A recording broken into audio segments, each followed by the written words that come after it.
Bonjour à tous, je m'appelle Juliette, je viens de Belgique et aujourd'hui je vais vous expliquer comment utiliser les différents temps du passé en français. C'est parti.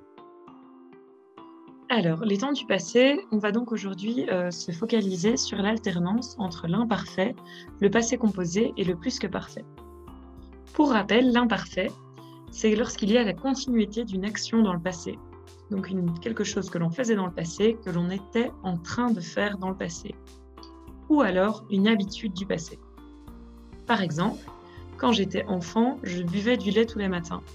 C'est une habitude du passé, parce qu'on le faisait tous les matins. Il se rendait à l'entraînement de football en voiture tous les mardis. C'était aussi une habitude car tous les mardis indique une habitude. On sait donc que tous les mardis, il se rendait à l'entraînement de foot. Je dormais quand l'accident s'est produit. Ici, ce n'est pas une habitude, en revanche, c'est une action qui était continue dans le passé, qui était en train de se produire.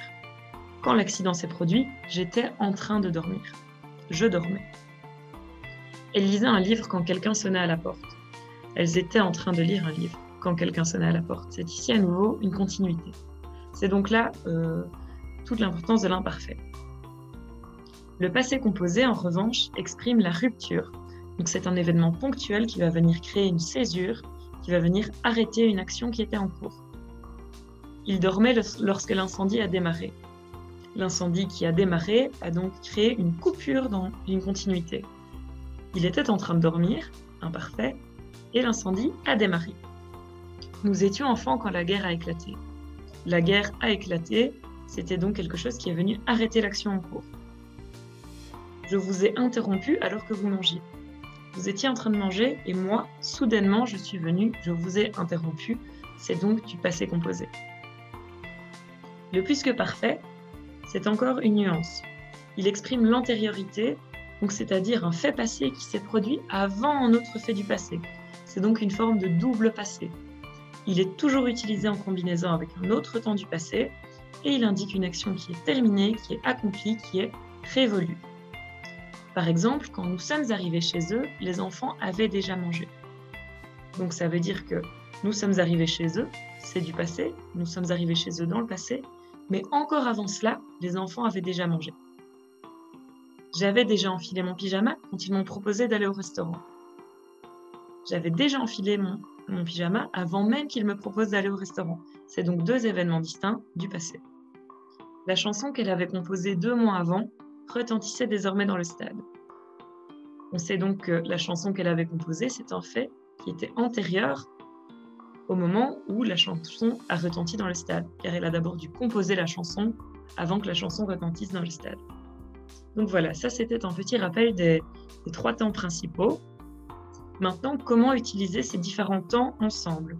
Lorsque l'on raconte quelque chose du passé, lorsque l'on fait de la narration, un récit du passé, il faut faire attention. Donc, lors de la narration d'un fait divers dans le passé, l'alternance de ces 3 temps va nous permettre de distinguer temporellement les différents moments de l'action.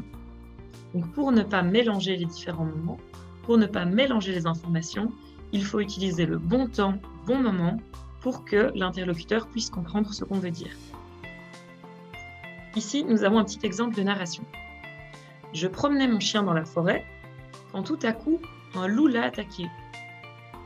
Nous l'avions déjà vu auparavant, mais il ne nous avait jamais approché. Alors, ici, on a plusieurs temps qui ont été utilisés. Je promenais mon chien dans la forêt. Pourquoi est-ce qu'on utilise l'imparfait? Parce que c'était une action continue. J'étais en train de promener mon chien dans la forêt à ce moment-là. C'était une action qui s'étirait dans le temps. Quand tout d'un coup, un loup a attaqué mon chien, un loup l'a attaqué. Ça a coupé notre action. Nous étions en train de nous promener et quelque chose a soudainement créé une rupture dans notre action. C'est l'attaque du loup. Un loup nous a attaqués. C'est donc ici du passé composé. Nous l'avions déjà vu auparavant, mais il ne nous avait jamais approché. C'est-à-dire que, avant même que le loup attaque, avant même que je promène mon chien, plus loin dans le passé, bien antérieurement au fait que je raconte, nous avions déjà vu ce loup dans les bois. Nous l'avions déjà vu, mais déjà à l'époque, il ne nous avait pas approchés, contrairement à aujourd'hui. Donc, on utilise le plus que parfait, car ce sont des faits antérieurs à l'action.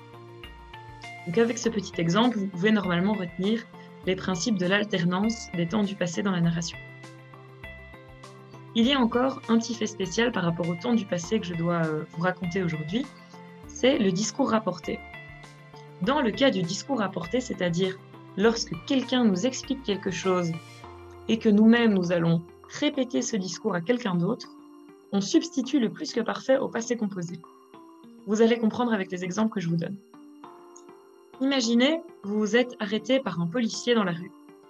Le policier vous demande « Avez-vous vu cet homme récemment ?» Il vous montre une affiche avec le visage d'un homme. Il est recherché. « Avez-vous vu cet homme récemment ?»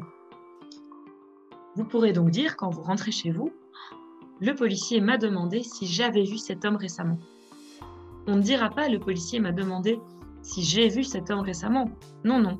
On doit utiliser ici le plus que parfait. On dira « Le policier m'a demandé si j'avais vu cet homme récemment. » Si je vous dis par exemple que j'ai été chez ma grand-mère, elle me demande « As-tu déjà dîné ?» Je vous dirai « Ma grand-mère m'a demandé si j'avais déjà dîné, si j'avais déjà mangé. » C'est bientôt Noël. « As-tu été sage ?» m'a demandé le Père Noël. On pourra donc dire « Le Père Noël m'a demandé si j'avais été sage. » Donc ici, pas de passé composé, mais plutôt le plus que parfait. Voilà, c'est ce que nous devions voir aujourd'hui. Donc, pour petit rappel, l'alternance des temps dans la narration des récits passés, c'est très important. N'oubliez pas de bien choisir le temps que vous utilisez pour pouvoir bien être compris à l'oral comme à l'écrit. Et surtout, lorsque vous faites un discours rapporté, pensez à utiliser le plus que parfait et pas le passé composé. Je vous retrouve très bientôt pour d'autres vidéos. Au revoir!